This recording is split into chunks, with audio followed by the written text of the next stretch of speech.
Bonjour et bienvenue sur le podcast de l'APM. Aujourd'hui, je reçois Laure Tabouy avec qui nous allons parler d'éthique et de neurotechnologie. Bonjour Laure et bienvenue. Bonjour, merci. Ça va ? Très Écoute, bien. je vais me lancer dans une introduction pour te présenter avec beaucoup de mots longs et compliqués. Ça va ressembler pour moi à un exercice de diction. Allez, je me concentre. Tu es chercheuse neuroscientifique et éthicienne, docteur en neurosciences. Tu prépares un deuxième doctorat en éthique, neuroéthique sur les enjeux des neurotechnologies au sein de l'équipe d'éthique et d'épistémiologie du CESP. J'étais pas si mal jusque-là. C'est le centre de recherche en épidémiologie. C'est celui-là qui me pose des problèmes. Et santé des populations, c'est à l'université Paris-Saclay. Et en plus de ça, tu fais une formation Digital Ethic Officer à l'EDEC Business School. Alors ça, il faudra que tu m'expliques. Moi, je connaissais maintenant les Chief Happiness Officer et arrive un nouveau métier, le Digital Ethic Officer. C'est à l'EDEC Business School que ça se passe. Un de tes projets de recherche est de comprendre comment repenser à la lumière de la neuroéthique les enjeux éthiques, juridiques et sociétaux que sous-tendent les neurotechnologies non invasives. On a posé le programme, Laure. À nous de rendre tout ça fluide et clair comme de l'eau de roche. Bonjour et bienvenue dans le podcast de l'APM. Est-ce que pour commencer, tu pourrais me définir ce que sont les neurotechnologies ? Parce que moi, je suis vraiment béotien du genre. Les neurotechnologies sont des dispositifs entre le cerveau et la machine. C'est l'interface cerveau-machine qui vise à comprendre la structure et le fonctionnement des réseaux et des processus cérébraux dans son ensemble. On va de l'IRM, du scanner, c'est-à-dire de l'imagerie médicale que l'on utilise dans les hôpitaux, par exemple, pour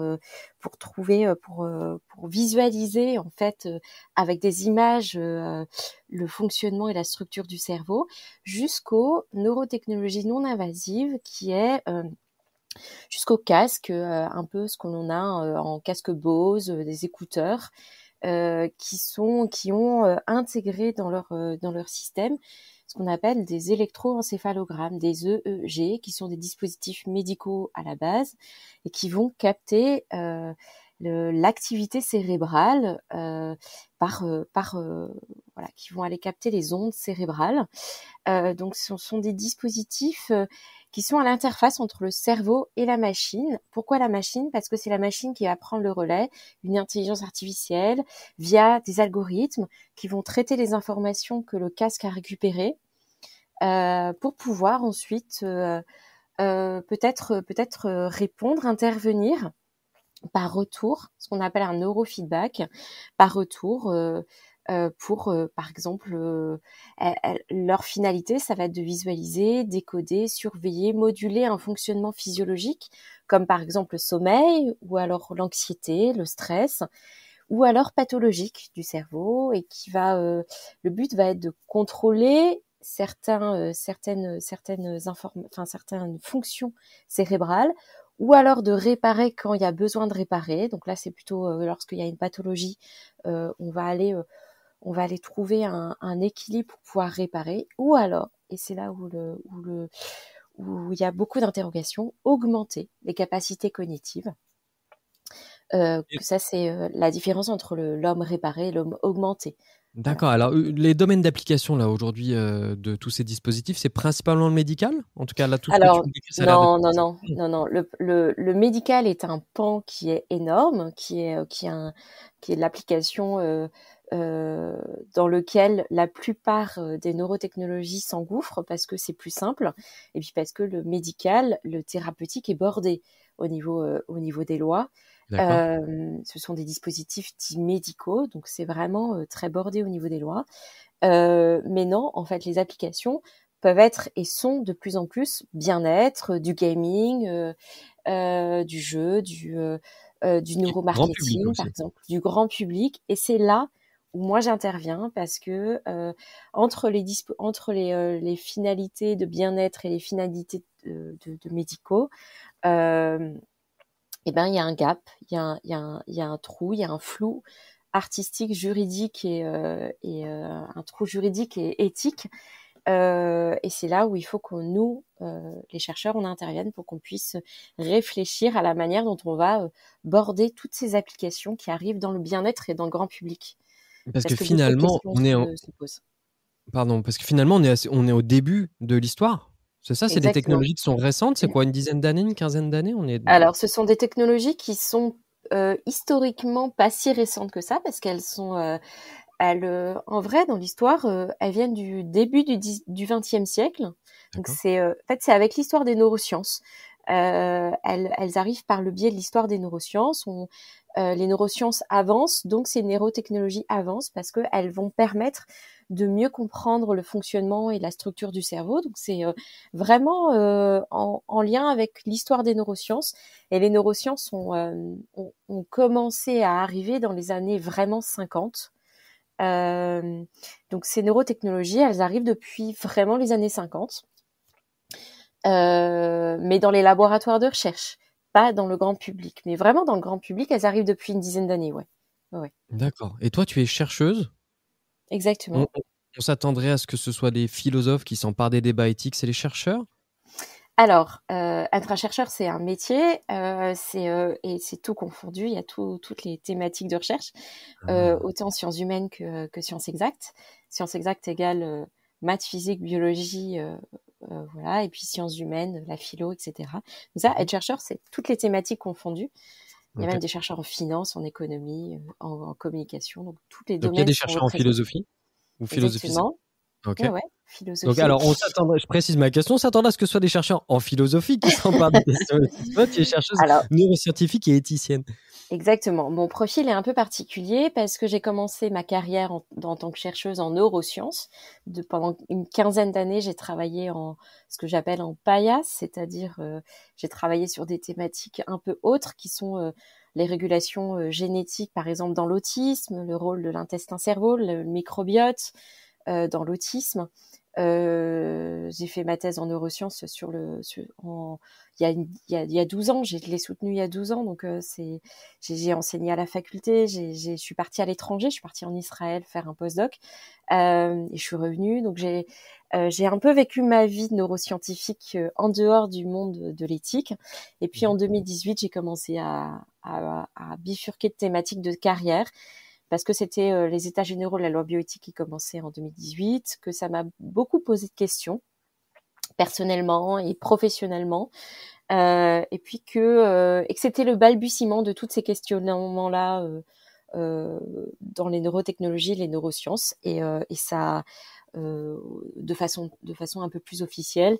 Et puis j'ai vraiment commencé par ça, et de fil en aiguille, je me suis mise à vraiment réfléchir de façon institutionnelle et professionnelle en faisant un master 2 d'éthique en plus, et mon deuxième doctorat est arrivé. Donc en fait, je travaille avec des chercheurs en philosophie, des épistémologies, des épistémologistes, des philosophes des sciences, des historiens des sciences, mais aussi des médecins, des neuroscientifiques. Donc c'est dans l'interdisciplinarité. OK. Et l'intérêt de mon profil, c'est ça, c'est Et l'interdisciplinaire.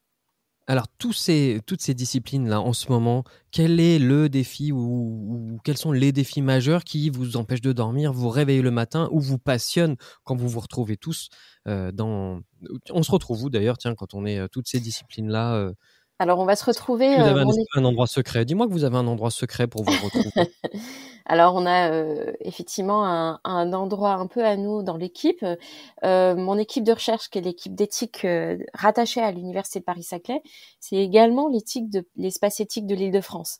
Donc en fait, on se retrouve plutôt au sein du CHU de Saint-Louis. Il y a un lieu qui s'appelle l'espace éthique de l'Île-de-France, OK. et qui est ouvert à tous, hein, tout le monde peut venir. C'est un lieu un peu de passage aussi du grand public, mais c'est un lieu auquel on se retrouve pour pouvoir débattre effectivement et pour pouvoir avancer sur nos sujets. Et alors ces derniers mois, quels débats ont passionnés vous ont occupé dans ce Alors centre ces derniers éthique? mois, dans le cadre de mon sujet, les débats avancent, tant au niveau français qu'au niveau européen. Je vais un peu faire un rétropédalage. En 2019, avant le Covid, et c'est aussi un peu la raison pour laquelle on n'en a pas entendu beaucoup parler, l'OCDE, qui est un peu l'instance du commerce au niveau européen, qui est un instance plutôt juridique, a émis deux recommandations. Une recommandation sur l'intelligence artificielle et une recommandation sur les neurotechnologies. Ces 2 recommandations sont arrivées fin 2019. 2020, le Covid arrive, 2021, le Covid est toujours là. Mais le fait qu'il y ait des recommandations de l'OCDE qui sont arrivées en 2019, l'État français, qui était signataire de cette recommandation au niveau européen, a le devoir, dans les 5 ans qui après cette signature, de mettre en place quelque chose pour pouvoir faire appliquer cette recommandation. Et donc l'État français, depuis 2020, travaille avec une task force pour pouvoir mettre en application cette recommandation. Et cette task force a émis une charte qui a été inaugurée de façon officielle le 17 novembre 2022, qui a été inaugurée par le ministère, c'est très récent, par le ministère de la Recherche, et qui est une charte officiellement reconnue par le gouvernement. Elle est disponible quelque part, on peut la lire, on peut la... Exactement, ça s'appelle la charte des neurotechnologies responsables. D'accord. Et ce travail, en fait, j'ai fait partie de ce travail-là pendant 2 ans, et ça a été un des fruits a été aussi un des numéros des Annales des mines sur les neurotechnologies responsables que j'ai co-coordonné avec Françoise Roure. En fait, ce travail a mis 2 ans. Voilà, c'est une charte qui est non contraignante, qui donne l'opportunité aux laboratoires de recherche académiques, mais aussi aux startups et aux entreprises de se mettre autour de la table ensemble pour pouvoir réfléchir à un avenir commun éthique et juridique pour pouvoir commencer à aborder ces neurotechnologies. Et c'est dans ça que moi, je m'engouffre. Est-ce qu'il y a des choses concrètes que tu peux nous partager dans cette charte, ou c'est trop complexe pour être résumé en 3 mots dans un podcast? Alors, dans la charte de développement des responsables des neurotechnologies, qui a été inaugurée le 17 novembre 2022 par le ministère de la Recherche et de l'Enseignement supérieur, et en lien avec la recommandation de 2019 de l'OCDE, contient 5 points. Elle a été signée par l'INSERM, l'INRIA, mais aussi par des startups privées et des entreprises privées, et par un réseau de chercheurs qui s'appelle Cortico, qui fait partie des task force, qui fait partie des initiateurs de cette charte. Elle a 5 points. Il y a protéger les données cérébrales personnelles. Ces données cérébrales sont extrêmement importantes. Ça fait partie de mon travail. On est en train de travailler dessus pour les caractériser, pour voir qu'est-ce qu'elles sont et comment est-ce qu'on va pouvoir aussi les protéger. Un deuxième point qui est assurer la fiabilité, la sûreté et la sécurité des dispositifs médicaux. Alors, ce sont des dispositifs, ces neurotechnologies, autant médicaux que non médicaux. Du coup, on est en train de voir comment on assure cette fiabilité, comment on va assurer derrière aussi l'assurabilité de ces neurotechnologies par les assurances, voilà. Toutes ces questions-là sont nouvelles et sont encore à aborder. Un troisième point qui est le développement d'une communication éthique et déontologique. Et c'est là où moi, j'interviens plus spécifiquement aussi en tant qu'éthicienne. Un quatrième point qui va être de prévenir les usages abusifs, les applications et les manipulations malveillantes, parce que à travers ces neurotechnologies, on voit arriver, et c'est un peu ce qui se passe en Chine déjà, une manipulation à grande échelle, la possibilité de manipuler à grande échelle une population, une possibilité aussi de hacker les cerveaux. C'est pour ça qu'un neurodroit arrive et que le Chili a mis dans sa constitution, qui est le premier pays à mettre dans sa constitution une impossibilité de pouvoir hacker les cerveaux des Chiliens. Donc le neurodroit, un nouveau droit du cerveau arrive au niveau international. Et puis un 5e point qui est prendre en compte les attentes sociétales. Et donc en fait, écouter la société aussi, et écouter aussi ce qui se passe dans la société, ce qui se passe par exemple dans les jeux, dans le game, mais aussi dans les science-fiction, dans tout ce qui se passe au niveau de la société, comment la société pousse aussi à l'élaboration. J'ai une question très naïve. Évidemment, pour que ça marche. Alors, non, première question, un peu moins naïve, c'est que tout à l'heure, tu nous as dit, il y a des endroits, des géographies dans le monde dans lesquels, bah, évidemment, la vision de la morale, la vision de l'éthique et même le cadre réglementaire a rien à voir. Et ça serait, à mon avis, un petit peu présomptueux d'imaginer de pouvoir mettre un code éthique à l'échelle mondiale. Est-ce que c'est territorial, la morale et l'éthique? Alors, je vais faire, du coup, ta question est très intéressante parce que je vais pouvoir vraiment inclure deux choses. Un, je vais pouvoir juste faire un aparté sur ce qu'est la morale et ce qu'est l'éthique. La morale, c'est vraiment, ça réfère à un ensemble de valeurs et de principes qui permettent de différencier le bien et le mal. Donc, ce qui est juste, pas juste, ce qui est acceptable, pas acceptable, c'est ce que se concrétise par la loi qui est un peu territorialisée, effectivement. C'est la loi. Alors, Et on a ça, la ça loi. évolue dans le temps, hein, on est d'accord. Au moment, il y a les débats sur l'avortement, la retour en arrière aux États-Unis, de ces sujets-là où on avait l'impression que, d'un point de vue de la morale et de l'éthique et du coup de la réglementation, on était tombés d'accord il y a quelques années sur autre chose. Donc ça évolue finalement, c'est une chose mouvante Exactement. et dynamique. Oui, la morale, elle se réfère vraiment à des valeurs, à des principes qui sont rattachés au lieu, rattachés à la culture, rattachés au Mmh. pays d'où on vient. Donc effectivement, la culture, par exemple chinoise, la culture américaine et la culture française ne sont pas les mêmes. Et donc on va avoir des valeurs et des principes qui ne sont pas les mêmes. Ce qui fait qu'effectivement, les lois bioéthiques françaises ne sont pas les mêmes que la loi bioéthique américaine et ne sont pas les mêmes que les lois bioéthiques chinoises.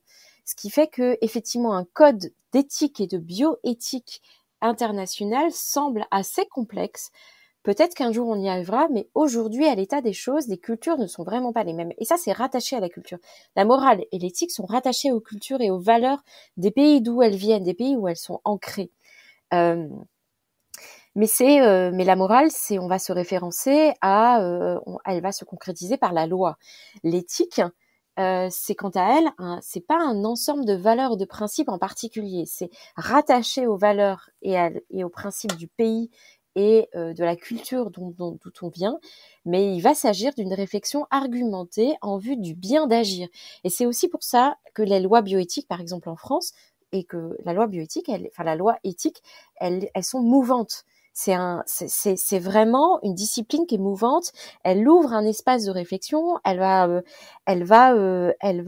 pas hésiter à éveiller les consciences, mais qui va prendre racine sur ce qui se passe dans l'actuel, dans le présent. Et elle va proposer d'interroger sur les valeurs morales et les principes moraux qui devraient orienter nos actions et qui, dans différentes actions, pour le but d'agir conformément à ceci. Donc c'est vraiment l'éthique, c'est vraiment un espace d'ouverture de réflexion pour pouvoir interroger les tensions que va créer la loi, qui elle est figée en fait, pour pouvoir rendre flexible cette loi. Et en fait c'est vraiment un cercle entre la morale, entre la loi et l'éthique, entre la loi et la réflexion. Alors du coup, toi, ton travail, il se passe principalement en France. Il se passe en France et en Europe. On peut imaginer que le territoire agrandi de la France et l'Europe, on arrive à peu près tous à se Exactement. mettre d'accord. Culturellement, sur ces sujets-là, on est peut-être plus proche, enfin, j'en sais rien d'ailleurs. Est-ce qu'on est plus proche après d'une autre, de l'une ou l'autre grande puissance Non, la France a elle-même une histoire, elle a une culture, elle est multiculturelle, elle est pluriculturelle. La France, elle n'a pas qu'une Au culture, niveau européen, on arrive déjà à trouver des compromis, des consensus? On se sent, on peut partager la même vision de l'éthique? alors on peut partager certaines visions de certains points des lois éthiques, mais pas tous. Et c'est aussi la raison pour laquelle il n'y a pas de loi européenne d'éthique. Il y a des comités européens de l'UNESCO, des comités européens, enfin de bioéthique de l'UNESCO, de l'OCDE, de la Commission européenne. Il y a un forum qui vient de se passer la semaine dernière, forum européen de la bioéthique. À Strasbourg et puis à Bruxelles, qui permet en fait de discuter, mais il n'y a pas de loi en fait en soi, parce que Ouais. ça dépend de chaque culture. En revanche, effectivement, on va la culture française qui est multiculturelle et qui dépend de notre histoire aussi, de la France va se rapprocher à un moment donné de l'Espagne et de l'Italie, parce que plus proche de l'histoire culturelle. Sur certains points, on va plus se rapprocher de la Suède, la Norvège et de l'Allemagne. Ça dépend des points, en fait. Ça va dépendre aussi de l'actuel, en fait. Il y a une chose aussi qui est très importante dans la bioéthique et l'éthique, c'est que de toutes ces réflexions, en fait, elles sont aussi nées par cette tension et par ce qui s'est passé avec la Seconde Guerre mondiale. Le code de Nuremberg, qui découle directement de la Shoah et de ce qui s'est passé durant la Seconde Guerre mondiale, en fait, de ce code-là, en fait, découle tout ce qui se passe dans nos réflexions éthiques aujourd'hui. Donc c'est très important, en fait, finalement, parce que toute cette tension entre nos cultures, elles sont une réalité au niveau Et ça, c'est à l'échelle mondiale ou c'est principalement nous en France, Non, enfin en alors Europe, ça va on va être dire, on était particulièrement concernés? Est-ce que les États-Unis, avec leur histoire à eux, bah, sur les 400 dernières années, est-ce que eux, ils ont une autre dynamique ou un autre référentiel qui va être lié, je sais pas, Non, en fait, à l'esclavage, alors, le référentiel du code de Nuremberg est international. Et donc ça va être un peu quelque chose sur lequel on va pouvoir tous se référencer. Et puis après, il y a d'autres codes. Donc il y a 4 principes, un peu généraux, un peu internationaux, qui va être le principe d'autonomie, principe de justice, le principe de bienfaisance et de non-malfaisance. Ces 4 principes-là sont internationaux. Et qui vont ensuite vont être un peu vont prendre la teinte des valeurs culturelles de chaque pays, en fait. Mais il y a Alors je plusieurs reviens. principes internationaux. Merci pour cet éclairage un peu général sur l'éthique, mais ça me semble être important parce que c'est quand même un sujet complexe. On sait à peu près tout ce que c'est, mais on ne sait pas trop la forme que ça prend. J'ai une autre question, donc ma question naïve arrive. Tu dis que c'est forcément, pour que ce soit intéressant, il faut que ce soit multipartite et que tu as un certain nombre de parties prenantes, du privé, du public, les civils. Et dans le privé, il y a des entreprises et on imagine bien que l'ensemble des entreprises qui innovent et qui importent des technologies ne sont pas toutes installées sur le sol français. Comment on fait pour impliquer dans un débat et dans une réflexion éthique des industriels qui vont être aux États-Unis, en Chine ou dans d'autres coins du monde? Alors c'est très difficile, justement. C'est aussi, ça fait partie des enjeux des enjeux qui s'ouvrent aujourd'hui. À l'heure actuelle, si on prend par exemple dans les données, une partie des problématiques, par exemple pour les données, on va se référencer d'abord au pays d'où on est. Si l'entreprise a une succursale au niveau européen, elle va dépendre du RGPD par exemple et qui est la CNIL aussi, d'où la CNIL en France. Je peux rappeler ce que c'est le RGPD pour ceux qui ne sont pas à l'aise? C'est le règlement de la protection des données qui est au niveau européen. Qui en Qui est fait, récent, c'est une dizaine d'années ça? non, c'est 2018, c'est moins de 10 ans. Ah oui, moins 2018. de 10 ans. Ah oui, Ouais, wow. 2018. Il a été mis, la réflexion est avant 2018, bien sûr, mais il a été il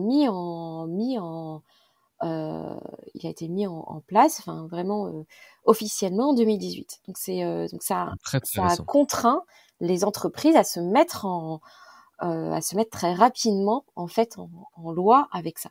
Et ça, si on ne respecte pas ça aujourd'hui, c'est pénal. Donc les entreprises reçoivent une amende pour ça et sont fichées. Donc c'est extrêmement important juridiquement, c'est vraiment un règlement européen. Et c'est la CNIL en fait qui est la juridiction qui prend qui met en œuvre en fait côté français ça. C'est extrêmement difficile en fait pour eux. Par exemple, une entreprise, je vais pas les nommer parce que je veux pas prendre parti pour l'une ou pour l'autre, mais une entreprise de neurotechnologie qui va mettre en place une neurotechnologie aux États-Unis. Elle va dépendre de la FDA. La FDA étant l'instance juridique qui donne en fait les autorisations de mise sur le marché au niveau des États-Unis, qui a une autre manière de voir la protection des données, par exemple. qui est en lien beaucoup avec les GAFAM, etc. Et donc il y a un peu une manière de voir cette protection un peu poreuse, un peu différente de ce que l'on a en France et en Europe. En France, elle veut commercialiser en fait sa neurotechnologie au niveau sur le sol européen. Il va falloir qu'elle soit raccord avec la Commission européenne, avec le marquage CE et avec le RGPD pour pouvoir basculer sur le marché européen. Et le marquage CE et le RGPD a d'autres points qui sont contraignants par rapport à la FDA. Et là, pour le coup, se pose la question d'effectivement la compatibilité de l'ouverture au marché de ces technologies, de ces neurotechnologies, parce que les contraintes vont pas être les mêmes. Les contraintes du CE et du RGPD vont pas être les mêmes que la FDA. Et ça, les entreprises, elles ont pas le choix. Et va y avoir une vraie différence entre. Actuellement, on est en train en tout cas pour les neurotechnologies, on est vraiment en train de dessiner une vraie différence entre les États-Unis et l'Europe. Questionnant la Chine, par rapport à la Chine, c'est vraiment une autre question. Parce que la Chine, et on l'a bien vu avec toutes les actualités qui sont en train de se passer, la Chine, peut y avoir des questions d'espionnage, peut y avoir des questions de hackage, peut y avoir des questions d'utilisation, par exemple, de TikTok, qui est en fait happé, qui déjà happe les données des entreprises pour pouvoir les utiliser. Dis donc, tu as réussi à faire presque 20 minutes sur le sujet sans dire le mot algorithme. Et là, j'ai cru que tu allais le dire, et non, toujours pas. Je peux le dire si vous voulez, hein, mais effectivement, ces neurotechnologies, et c'est une vraie question pour le coup. Merci pour cette question. Ces neurotechnologies, elles sont, en fait, actuellement, on va avoir une convergence entre l'intelligence artificielle, effectivement, les algorithmes et les neurosciences. Et les neurotechnologies, elles sont déjà connectées à l'intelligence artificielle et aux algorithmes. Et c'est par ce biais-là, en fait, quelque part, que vont intervenir toutes ces juridictions aussi, parce que c'est déjà connecté. Est-ce que vous avez assez de recul, l'ensemble de la communauté chercheur? Alors je pensais peut-être pas toi, ta discipline à toi, mais est-ce que vous avez des reculs sur l'influence de ces neurotechnologies et potentiellement juste de l'algorithme, d'un algorithme TikTok utilisé à plein, sur les connexions neuronales et sur la modification potentielle du cerveau? Physique, je veux dire. Est-ce qu'on a Alors, des infos là-dessus? alors dans les laboratoires de recherche neurosciences qui travaillent sur des neurotechnologies à des fins médicales, oui, on a effectivement, il y a des neurotechnologies par exemple sur le TDAH, C'est quoi le TDAH? le des troubles d'attention chez les Ah enfants OK. par exemple, OK. qui englobent un peu l'autisme en particulier. Va y avoir des neurotechnologies qui vont être pour contrer un peu l'épilepsie, la dépression, la bipolarité. Effectivement, dans ce cadre-là, certains chercheurs ont de plus en plus d'idées en fait sur l'influence de ces neurotechnologies qui vont. Alors ça fait partie moi d'un de mes chapitres effectivement de thèse, qui est en fait mon premier chapitre aussi, qui est au fait la manière dont ces neurotechnologies influencent la physiologie neuronale. On commence à avoir quelques idées, mais pas totalement. C'est-à-dire que c'est vraiment un champ disciplinaire qui s'ouvre aussi pour nous. Mais c'est aussi le questionnement éthique qui m'anime. C'est qu'est-ce qu'on va faire avec notre cerveau aussi. Parce que si on est capable par le biais de ces neurotechnologies, de vraiment influencer la physiologie au-delà de ce qui est déjà capable, au-delà de ce que l'on sait déjà, parce qu'on sait modifier la physiologie par exemple la prise de médicaments. Hein, donc c'est déjà voilà, il y a déjà une capacité d'intervenir sur la Mmh. neurophysiologie. En revanche, si on est capable d'aller plus loin sur certains pans qui en fait de vraiment manipuler à des fins de manipulation, à des fins d'influencer la personnalité de certaines de personnes, là effectivement c'est questionnant. Et vu comment ça prend, par exemple, si on entend Elon Musk nous parler de Neuralink voulant télécharger le cerveau d'une personne sur une machine, là, pour le coup, c'est très questionnant. Et là, on va se poser la question, mais qu'est-ce qui se passe? Comment on fait? Qu'est-ce qu'on fait avec notre cerveau? Jusqu'où on va aller? Bon, est-ce que tu es allé voir le dernier Avatar qui est sorti il y a quelques semaines? Non, je ne suis pas allée voir le dernier Bon, il y a Avatar. des J'ai sujets, pas eu le hein. temps, mais On télécharge son je vais y aller. cerveau, on met sa clé. Ouais, là, je Je vais y t'invite à aller. y aller, hein, Je vais en vraiment y aller. ouverture un peu légère. Laure, un grand, grand merci pour cet échange et qui nous permet voilà, d'ouvrir notre champ de perception. On va pouvoir te retrouver lors d'un atelier à la Convention de l'APM les 16 et 17 mars prochains. Atelier en binôme avec une philosophe, si je ne m'abuse.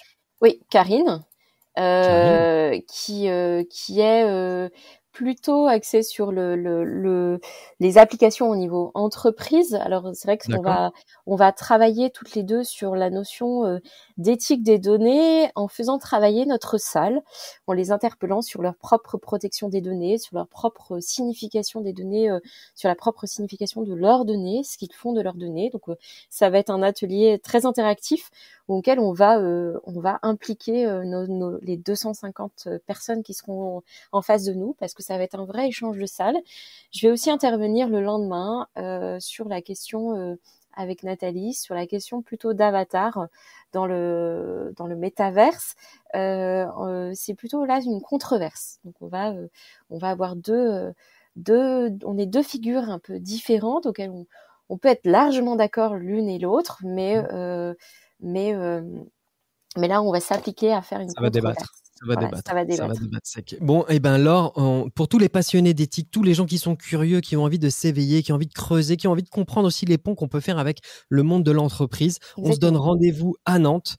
Et puis pour tout le reste, on peut te suivre quelque part sur les réseaux ou... Alors, j'ai plutôt principalement mon profil LinkedIn parce que c'est mon profil professionnel. Je n'ai pas d'autres lieux pour Eh ben, l'instant. c'est déjà super, un profil LinkedIn. Mais On viendra voilà, te retrouver exactement, sur LinkedIn, Laure Tabouis, et parler avec toi, échanger avec toi. avec grand plaisir. Merci pour tout ce qui est fait. Et puis, voilà, faisons de toutes ces technologies un usage le plus éthique possible, hein. C'est ce qu'on peut se souhaiter Exactement. après cette demi-heure. Moi, tu m'as convaincu. Je te dis à très bientôt, Laure. On se voit à Nantes. Merci beaucoup. Au revoir.